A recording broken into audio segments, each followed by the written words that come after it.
Tips bangkit dari keterpurukan. Hai sobat, selamat datang di Rifki Channel. Seberapapun kuatnya mental seseorang, bukan berarti tidak akan mengalami keadaan mental yang jatuh. Kadang kala masalah menjadi semakin buruk saat kita mencoba untuk menyelesaikannya.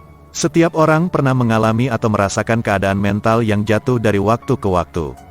Kebanyakan orang cenderung membiarkan emosi menguasai pikiran mereka, dan sebagian orang berlaku sebaliknya. Mereka yang dapat dengan cepat memahami masalah dan segera mengambil langkah antisipatif berada satu langkah di depan. Berikut ini 6 cara untuk membantu bangkit kembali setelah mengalami keterpurukan mental.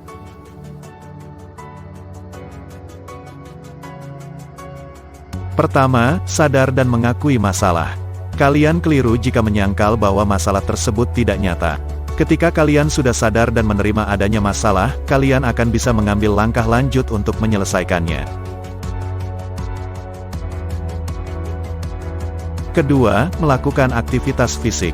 Keadaan stuck terkadang menjadi masalah yang mengakibatkan kemerosotan mental. Kalian perlu membuat aliran diri mengalir kembali sebelum mulai menemukan solusi. Faktanya, melakukan peregangan akan melepaskan endorfin, yang juga dapat mengurangi stres dan meningkatkan perasaan senang. Berjalan cepat atau jogging di sekitar komplek perumahan, bisa menjadi cara yang bagus untuk menyegarkan pikiran. Ketiga, mencari rutinitas berbeda. Rutinitas dapat berdampak baik dan buruk. Dalam dunia kerja, rutinitas kerja akan benar-benar membuat kita lelah. Terutama jika pekerjaan tersebut dilakukan dengan tidak bersemangat. Cara terbaik untuk keluar dari hal ini adalah sedikit keluar dari rutinitas tersebut. Ini mungkin bisa berarti keluar dari pekerjaan sebelumnya dan mencoba bekerja secara lepas selama beberapa bulan. Atau bisa saja kalian mencoba untuk mendapatkan posisi atau pekerjaan baru dari atasan.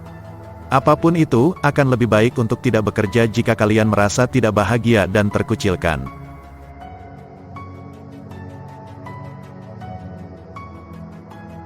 Keempat, catat segalanya. Seringkali kita merasa tersesat dalam pikiran sendiri, terutama ketika mental kita jatuh.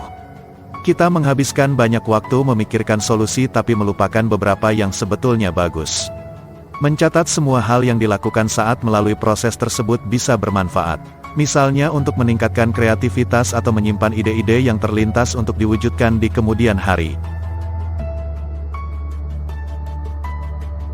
Kelima, istirahatkan pikiran.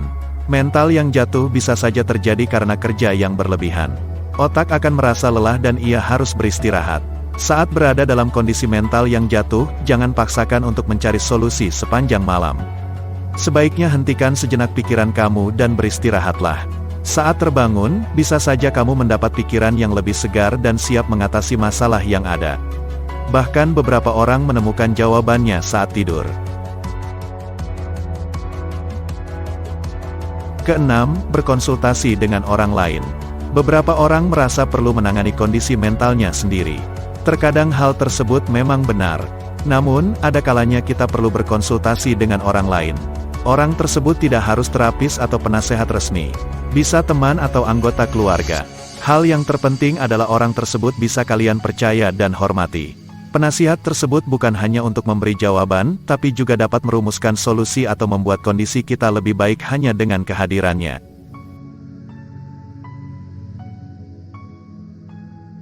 Itulah tadi, 6 tips agar kamu bisa bangkit dari keterpurukan, dan memulai hidup baru yang lebih berwarna. Oke sobat, jika kalian suka videonya silahkan subscribe, like, komen dan share videonya. Terima kasih dan sampai jumpa lagi di video selanjutnya.